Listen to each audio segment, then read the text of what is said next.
Alright, welcome back. Today we're going to be looking at the Revolutionary War. First off, Revolutionary War has a lot of moving parts, a lot of different things going on. This is going to be a brief overview of the Revolutionary War. Of course, we've already gotten to in previous videos why it started, and we left off with the battles or skirmishes of Lexington and Concord.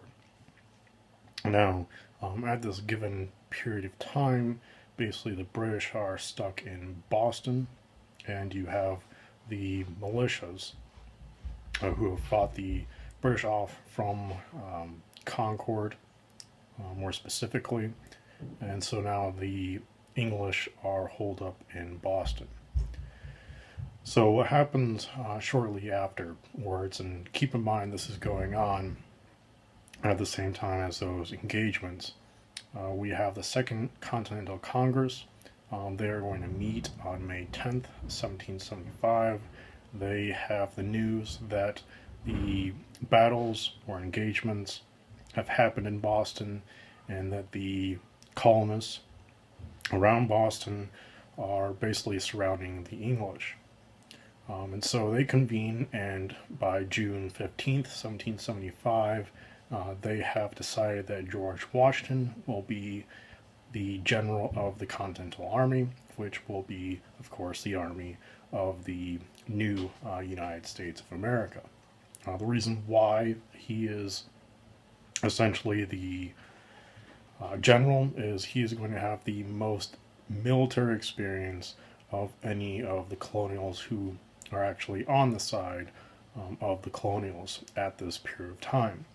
He is also looks like a leader. He's very tall. He's very influential. He has a lot of land and money. So those are certainly factors why his name is being brought up. Now shifting focus back to Boston, we have the Battle of Bunker Hill, which is going to start June 17th, 1775. Bunker Hill, this battle is over a strategic location overlooking Boston itself. And so the colonists have essentially fortified this location. They are defending this location, and the British, of course, want to take it from them. So the Americans at this point have deployed about 1,500 people. These are all volunteers. These are all militiamen. The British are going to deploy about 2,400 soldiers. Now these are trained soldiers, while the Americans have untrained militiamen. They have the basic understanding of what their firearms can do, but they don't have the discipline, they don't have the combat experience of these English soldiers. Now in the ensuing battle, this is where the famous words, "Don't fire until you see the white of their eyes," takes place. So the English are actually going to march towards them two separate occasions, which they are going to be fought off, and then the third time they're actually able to defeat the Americans, and that's in part due to the lack of ammunition that the Americans have at this point. So the Americans are going to lose about 450 in casualties, and the British are going to lose about 1,000 in casualties. So the Americans really come away looking pretty good because they just took on the might of the British Empire, as it were. So this does give confidence for the Americans, but it has some effects on the British as well. The British do take Bunker Hill, which is very important, but also the British are going to take the lessons from this, that the Americans are certainly fighters. They will stand their ground, and they did cause a lot of casualties, and this is going to make the British generals be very cautious of the American armies or militiamen or whatever sort of forces they may have. And this is certainly going to affect the campaign looking forward. This is going to, on the other side, cause Americans to raise their morale that they can take on the British Army, and basically their militias are going to grow in strength. A lot of people are going to enlist in these movements, these militias, and finally also enlist in the army when that's fully formed. Now, this was going on in June. In July, around 6 July 6th to the 8th, 1775, there's going to be something called the Olive Branch Petition. And essentially, it is a petition that's going to be sent to King George III at an attempt of reconciliation.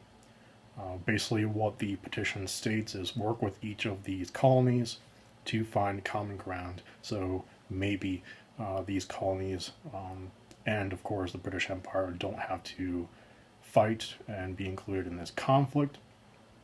King George III is going to completely refuse this petition. He basically looks the American colonies as being ungrateful, traitors, and the betrayal of their British goodwill. So he doesn't even look at the petition at all. And in fact, on August 22nd, 1775, he's going to declare the American colonists enemies of the British Empire. So you can view that as essentially being the official declaration of war against the American colonies. So the American response to this is they're going to form up with militiamen and they're going to attack Quebec. Now, Quebec is up north in Canada.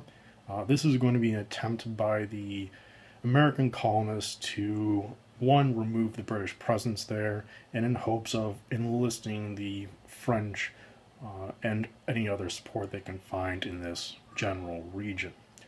Essentially, the Americans viewed this as the 14th colony, and so they thought that they might be able to enlist basically Quebec as the 14th colony to support and kick out the English from essentially North America. However, the French, as well as the citizens in Quebec, certainly after the Americans enlist a militia of 1,700 to come and take the town by force, they don't really look too kindly. They, in fact, look at these rebels as they view them, and these radicals as being a bit too violent, a bit too radical for their own liking, and so they really don't want any part of this American influence. So it really doesn't work out for them whatsoever. And coming at them with an army really doesn't help the situation either. So who's going to be in command of this 1,700-man militia is going to be General Montgomery and Benedict Arnold. So they're going to trudge through up north all the way to Quebec. It is a very long journey, and they're going to arrive at their destination very hungry, very tired, and then shortly after their arrival, smallpox starts to set in. This disease is going to stay with this little force, but it's also going to impact all the militias and certainly the Continental Army throughout the entirety of the war. Smallpox is going to be a huge problem for the Americans. Now, on December 31st, 1775, they're going to organize the attack. And this is in part because they wanted to attack Quebec, they wanted to take this location, but at the same time, the militia had a very limited term. Many of the militia had already turned back and deserted this escapade or expedition. And in order to have the strongest force available, they figured they should attack before a lot of the legal requirements of the militia to return back to their states ended. And so they attacked in the middle of a blizzard, which wasn't the best of ideas, certainly. This attack is going to be a complete disaster. It really doesn't go anywhere. 400 American soldiers are going to be captured. General Montgomery is going to be killed, and Benedict Arnold is going to be wounded. And so they're going to retreat, ask for reinforcements, but the British do attack and kick essentially the Americans out of Canada once and for all. Quebec is actually going to be essentially a curse for the Americans throughout history. In this situation, they tried to take Quebec in the War of 1812. They're going to try it again, and they fail every single time. But what this did was really lower morale for the Americans. It weakened their position. After this engagement, there was roughly 1,900 American soldiers left to fight the British, and 900 of those had smallpox. So it really just dwindled their numbers. really didn't help the American cause whatsoever. And the British did sense that they are at a weakened position, so they started taking gains down south and taking some territory away from the Americans. But around this time, you have Thomas Paine, who's going to be a very famous individual. He's an Englishman who just recently came over from England to North America, to the colonies, and he starts his own pamphlet called Common Sense. This is going to be distributed in 1776. Essentially, what he argues is King George III is to blame for all of their problems. He is taking some of the ideas from John Locke, for example, who wrote that government has its duty to serve the public. And so he's blaming the government, in this case, personalizing it as King George III is to blame because he's failing his duties, and the only answer is independence. So this actually sparks the idea of independence for a lot of Americans. Now, certainly independence was an idea in the heads of many of the what we call founding fathers and many of the individuals who are at the forefront of this movement, but this pamphlet, which 150,000 of these are going to be distributed throughout the colonies, this cements the idea of independence and separation from the British Empire for a large majority of the public. So soon after, Thomas Jefferson is going to form the Declaration of Independence. It was at first a group of individuals. John Adams, for example, was part of that group, but everyone essentially took a pass and told Thomas Jefferson he was a very good writer, that he could form the Declaration of Independence. They are going to reform some of the language that Thomas Jefferson actually puts in. The main one, for example, is the Declaration of Independence originally had some statements about slavery, and that it was not a good idea and they were going to abolish slavery, but then he was encouraged to basically erase that part out of the Declaration of Independence because that might alienate some of the southern colonies.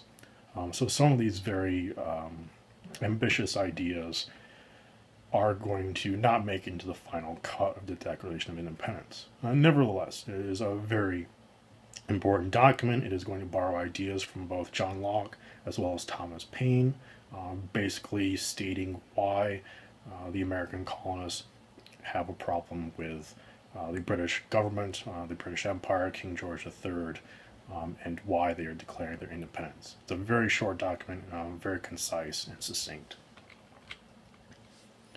But there are major grievances. Certainly much of this was covered in past videos. So just going down the list very quickly, basically there was a lot of excessive regulation on trade, which the Americans didn't care for. There was the restriction of Western lands. Basically, you had the Proclamation of 1763 here restricting Americans not to settle these lands. There was mounting debt to the English merchants, which they didn't care for. There was really not much of a way for them to pay them back, especially with inflation and the inability to print their own money. There was also, of course, the lack of representation in Parliament, and then, of course, what they saw as imperial policies, like all the taxes, the Stamp Act, and so on and so forth. There were also some grievances that the Americans had. One was the concern of the future of slavery. Many of, certainly the southern colonies, really wasn't sure what was going to happen to slavery in North America. And separating themselves from the British Empire might secure slavery to be part of North America for the long term, but also they could decide what slavery meant on their own instead of having it declared by the government in Britain. So that was one of the concerns that is going to cause many to go on the side of independence. They wanted to know that slavery was here to stay. And of course, it is going to stay. It is going to stay in North America until about, or at least for the United States, until 1863, if you count the Emancipation Proclamation, or 1865 if you count the actual amendment. The British Empire, on the other hand, is going to abolish slavery in the early years of the 1800s. If my memory is correct, 1804. So certainly it would have been a concern for them. But nevertheless, they get their independence and they get to decide all on their own. The other concern is smuggling. A lot of Americans were participating in this smuggling. It was very profitable for some individuals, but it did cause a lot of problems, and many of the Americans wanted basically this to stop. They didn't want to continue sneaking around, avoiding taxes, and it did cause a lot of work. And then finally, the claims on the land in the West. Many individuals did have claims and owned the land in the West they couldn't really do anything about. Just an example, John Hancock, he is a smuggler. He has a keen interest to separate from the British Empire, so he doesn't have to pay these high taxes. He doesn't have to really work to hide goods and really go into greater danger by going to the Caribbean and dealing with other groups to get these goods. And then, of course, we have George Washington, who owns 60,000 acres of land in the West. If you remember, his brothers had the Ohio Company that had a big part to play with the 7 Years' War or the French and Indian War. He has 60,000 acres of land in the West he would like to use, settle, or sell. And so getting involved in the independence movement and separating from the British Empire so he can actually use that land, that's a motivating factor as well. Yes, there are some grand grievances that sound really good on paper, but they have self-interest imposed on this independence movement as well. So keep this in mind. A lot of the major players certainly could have benefited from the Revolutionary War. All right, moving on from where we left off with the war, we essentially had the Battle of Quebec, which didn't go very well. But then in July and August of 1776, the British forces start to move on New York. Now, Congress needs a victory. They want to hold on to as much land as possible, and so they encourage the Continental Army under George Washington to hold New York at all costs. The British forces are going to have 32,000 troops who land at Staten Island, and the American forces are going to have 19,000. Unfortunately for the Americans, it's a complete and utter failure. Most of these 19,000 troops were militiamen. They didn't really have much training, and they really don't stand too much of a chance in a pitched battle, which is exactly what happens. And so American forces completely collapse. George Washington is going to escape with about 3,000 men under his command. Really not that much left. So the English move in and settle into New York, and this is essentially going to be the headquarters for the British forces against American forces in the remaining colonies. Now, George Washington recognizes that he does need some victories to raise morale, but also show Congress that he is doing his job and he's actually making some gains against the British. The main problem is his militia has, once again, just like Quebec, has a limited term service. You're talking mere months of service and then go back home and tend to their farms. So he knows he needs to use these militiamen in the terms of the winter, because once spring comes up, they're going to have to plant their crops. So he uses this time of December, which in the 18th century and certainly also in the 19th century, there is the issue of generally in the winter, the European style forces did not engage in combat. Therefore, winter was seen as basically a time of rest. Nobody expected there to be any combat whatsoever. So everyone just relaxed, they slept, they rebuilt their forces, they basically relaxed. It was time off, it was vacation for the army. So nobody was actually expecting any combat to occur. It wasn't gentlemanly like It was basically a general understanding that there would not be any war. War would occur in the spring, summer, and fall, but not the winter. So George Washington, what he did was on Christmas Day in 1776, he was going to make an attack on Trenton, and there's going to be 2,400 Americans versus 1,500 Hessian soldiers. The Hessians are German troops that the English are going to borrow, and these 1,500 Hessian soldiers are going to be sleeping. And so the Americans defeat the Hessian soldiers quite easily. There were only a few casualties, not really much to speak of. I think we're talking maybe 3 or 4 here. So it's an unparalleled victory for the Americans. And they're going to do the same thing in Princeton to the English soldiers. And so both these attacks prove fairly successful for the Americans. And so after this, Washington retires for the winter, builds up his force, includes training, and essentially tries to survive the winter, which at this point the army is suffering pretty badly from smallpox anyway, so he wouldn't have been able to really fight many more battles successfully anyway. Alright. So as far as the American military forces, just to explain a little bit, we have two different organizations. We have the militia and we have the Continental Army. Now, the militia itself, they have limited terms of service. We're talking months, sometimes 6 months. This is all determined in their contracts. Typically, they would have them certainly in the times of war, the spring, summer, and fall. In some cases, they would have them in the winter. So some terms were 6 months, some terms were a year. But sometimes they would only participate in their own colony. So, for example, if you were in the Virginia militia, you might only engage in support for Virginia.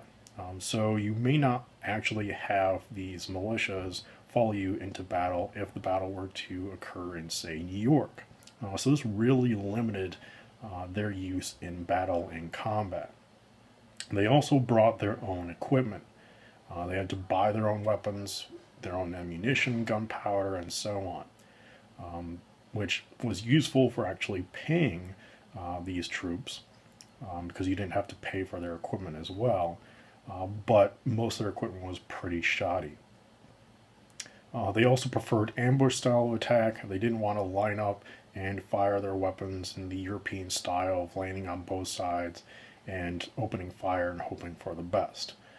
So you couldn't really rely on them to actually fight in a pitched battle either.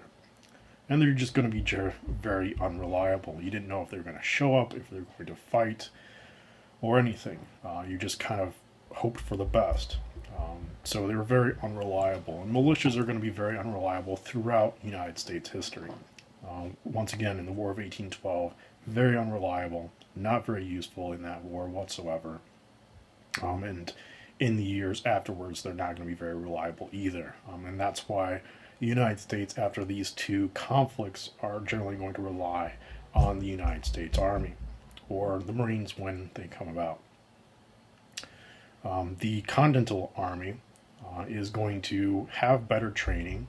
They are going to be trained by Washington as well as other troops who were in the British Army before certainly the independence movement. And they are going to get items from the French. The French are going to offer guns, ammunition, and gunpowder to the Americans. And so they are going to have better training and better equipment, so they can fight off the British a bit better than certainly the militias. Desertion is going to be a major problem for the army, and that's in part due to smallpox, but also pay. Congress could not pay any of the troops. They did try to pay the troops with lands and property confiscated from either loyal colonists to the British movement, or they just confiscated basically whatever they could find, sell it, or give it to these individuals. But for the most part, Congress could not pay the troops. They said, we promise to pay you back after the war. And sometimes that really didn't pan out for some soldiers, and so there was some desertion going on. All right, moving into the spring of 1777, the British General Howe is going to defeat the Americans in Philadelphia and take Philadelphia. So the war doesn't really seem to be going very well for the Americans whatsoever. However, they are going to get a break. British General Burgoyne is going to move south. He is going to try to take some of the American territory and cities moving south, but his forces are going to be harassed constantly by Indian allies, but also hit and run sort of tactics by the militias. And so they are running out of food. However, from September to October 1777, his forces are going to be holed up in a town called Saratoga. And he's going to be completely surrounded by American forces. He is going to attempt to break out by force on 2 occasions, but he is going to fail. And due to the shortage in food, Burgoyne is going to be forced to surrender. And so we're talking about 5,000 British soldiers surrendering. Certainly the main advantage for the Americans here is going to be free equipment for the Americans to use against the British. After this defeat and the word reaches Britain, the Prime Minister at the time, William Pitt, is going to declare that Britain cannot conquer America. They need to figure out some sort of negotiable term, and continuing this conflict just isn't really going to be worth it. And so you do have voices in Britain not really encouraging this war to continue. Of course, the main advantage of this Battle of Saratoga is going to be the encouragement by the French to ally with the United States. And so after this battle, talks start between the French and the United States under the talks partaken by Benjamin Franklin. It's finally going to be finalized February 6, 1778. And basically, the French and the United States will fight together against the British, and in the end, the French are going to get very good trade agreements with the United States. Certainly the French like to get a little revenge on Britain. That's a strong point for the French at this time. And they were going to decide on potentially what kind of lands they might acquire after the war. Now in 1779, Spain and Holland will join the war against Britain as well. And so what you have is a world war once again. You have the British who are fighting the Americans. They're also fighting the French, and now Spain and Holland. And there is war going on, certainly in the North America, what will become the United States. You also have war on the open seas, on the Atlantic. You also have war going on in India and around Spain and much of the seas in between. So Britain is really put against the wall here. They have to fight all over the world to maintain their territories. Now, Catherine the Great of Russia is going to organize an armed neutrality agreement. Basically, neutral states are going to cut off all trade with Britain. So even though they're not involved in the war, the other states in Europe are just going to cut off trade with Britain and trade with each other instead. So Britain has a military engagement all over the world, and now they have economic concerns. Now in the end, Britain isn't going to suffer a great deal. It is going to suffer, but due to all of its territory around the world and all the resources they have at their fingertips, they're able to weather this economic embargo fairly well. No other country or state in the world would have been able to fare nearly as well. But basically, Britain has become too big for everyone's liking, and so everyone started ganging up on Britain as they see the United States really put up a fight against Britain. Alright, so France is going to provide the United States with all of its naval strength, and in fact half of the weapons used for the Continental Army. Now, even though the French have their naval strength and they use their navy, the British have such a big navy at this time that basically the French aren't able to really penetrate and really remove the British from the seas of North America. So there is one point where they are not able to supply a navy, and that's going to be at one of the last battles of the Revolutionary War, which is quite interesting. But nevertheless, they do put some pressure on the British Navy, and they're going to have to really think about how they move their forces around. They really can't just sail all over the place without really thinking about it. And so that causes a lot of problems for the British, nevertheless. And so this is when the United States really starts to gain some ground in this war. If you kept track, they essentially lost most of their battles with the British. They really weren't gaining much ground.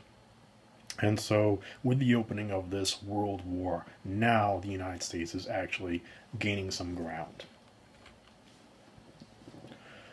So due to the naval threat, the British decided to abandon Philadelphia, so that's a direct impact right there. A lot of the Hessian soldiers start to desert due to this war as well. There are going to be harassing attacks on certainly Washington's army. And of course, there's going to be harassing attacks on the British Army as well. At this stage in the war, Britain does control New York. Now, one of the more controversial issues is General Benedict Arnold. Remember, he was injured in the battle with Quebec.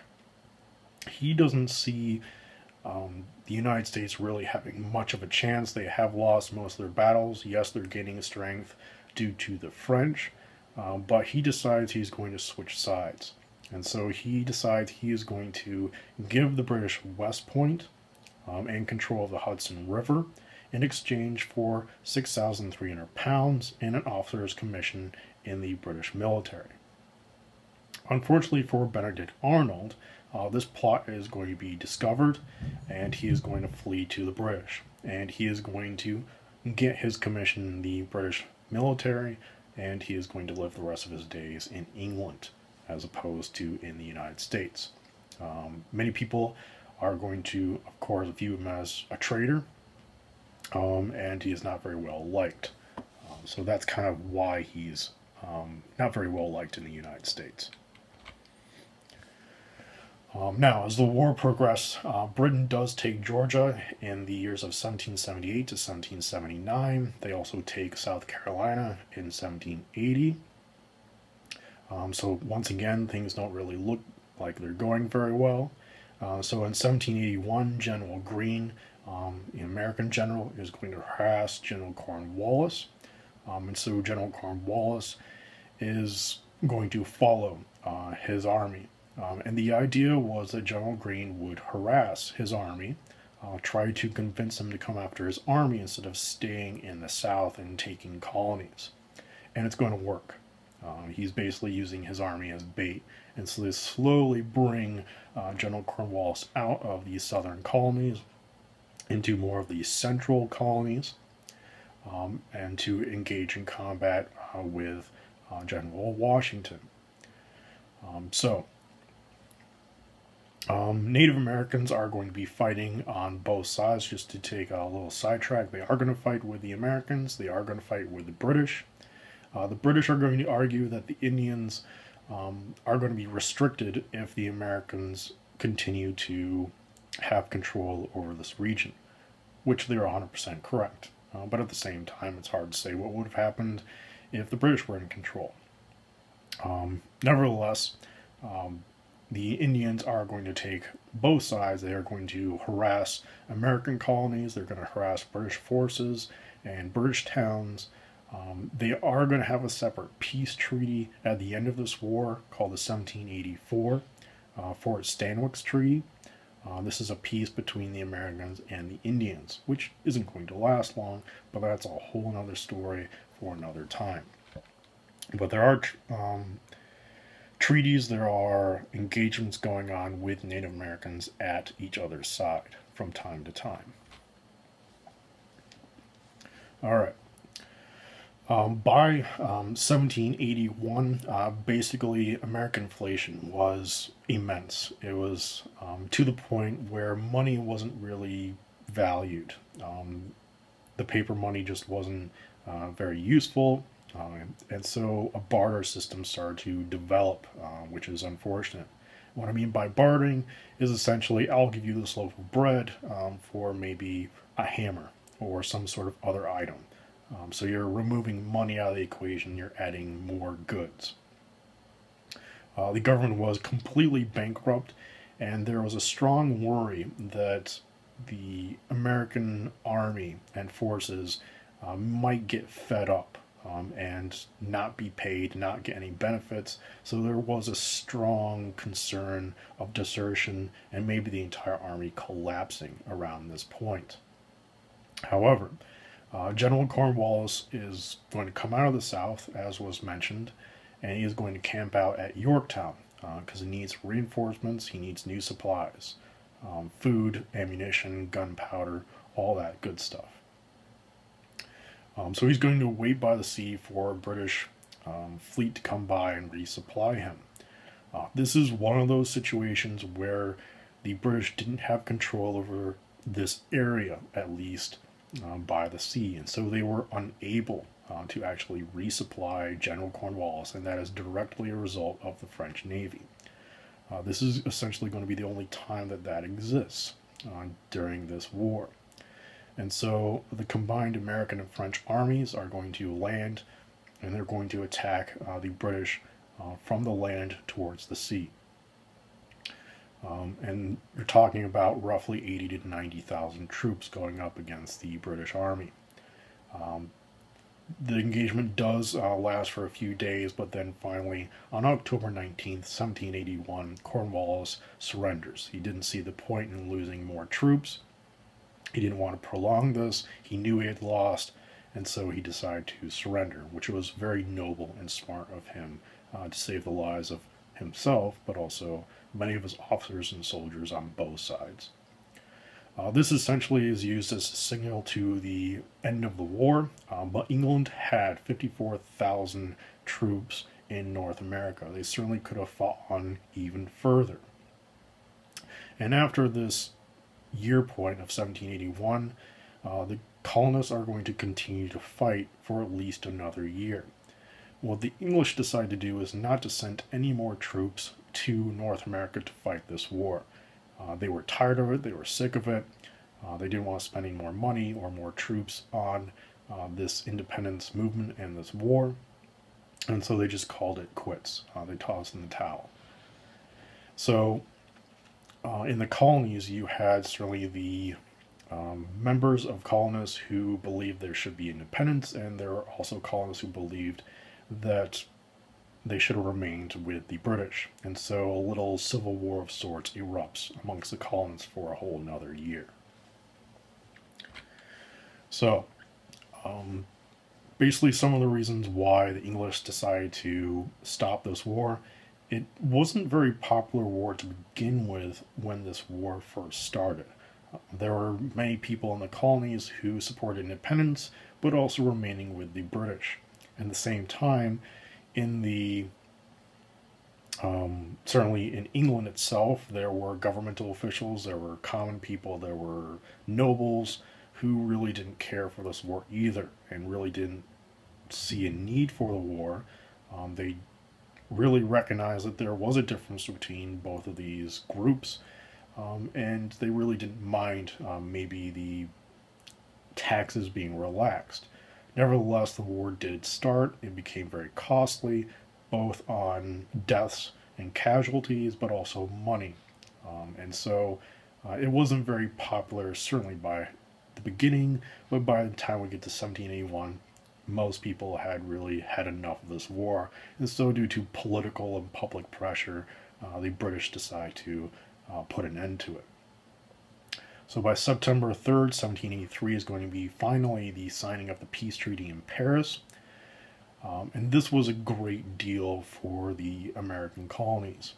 You had the independence of all 13 colonies, and their border, their western border, is going to reach all the way to the Mississippi River. So what they're getting is a huge amount of land, far more than they expected. And you might ask, why did they do this? Well, in part, they didn't want the French to get any of that land. They pretty much stay with screwing over the French as much as possible. They knew the French could potentially be a threat, and they really did want to focus on the French threatening their territories overseas. They knew that the Americans would have to start their own government. It could be weak, and it could be weak for years and years to come. And so they would rather have a weak government, which they thought that the Americans would continue to have a weak government for some time, rather than a proven threat. So if they give all the land up to the Americans, then that's their problem. But also, in this territory that they gave over to the United States, there are a lot of Native Americans that they would have to deal with as well. So they are giving them a lot of land, but they're solving one of their problems, and it's up to the Americans to deal with the Native American issue. And if there's a disagreement with the French between the Americans, that's fine too. Really doesn't hurt the British at this point. So it's not really much of a problem. They are going to give Florida, which is not a colony, but they're going to give that territory over to Spain since they were involved in the war, so they do give that territory back to Spain. The Americans, on the other hand, are going to pay back the British merchants who lost money and had debts owed by citizens or merchants in America, so they're going to be repaid. And they're also going to repay any of the colonists who are loyal to the British. The loyalists are going to be repaid as well. So this is a very good peace treaty for essentially everyone involved. Now, as far as the British are concerned, you might say they had a big empire and they lost bad to this little character in the world. Well, when you think about it, they had a trade embargo slapped onto them, and they were at war with 4 different countries through their militaries and their navies. The British did not lose any territory whatsoever in this war except for the American colonies. And if you think about that and other world wars, that's not bad whatsoever. So the British really made out for themselves fairly well. And certainly in the coming decades and hundreds of years, the British made out pretty well, because if they had really had a damning treaty, maybe there would have been some problems in the future when you might get to, say, World War I or World War II. But of course, that's skeptical history, which I'm not going to delve too much in. That, for the most part, is a very quick overview of the Revolutionary War, bringing up a lot of issues, certainly roughly around the Revolutionary War, the actual conflict, bring up some of the issues that the Americans had problems with. Of course, the next challenge for the United States is, of course, going to be forming a government, and that's something that we'll look into in the next video. Thank you.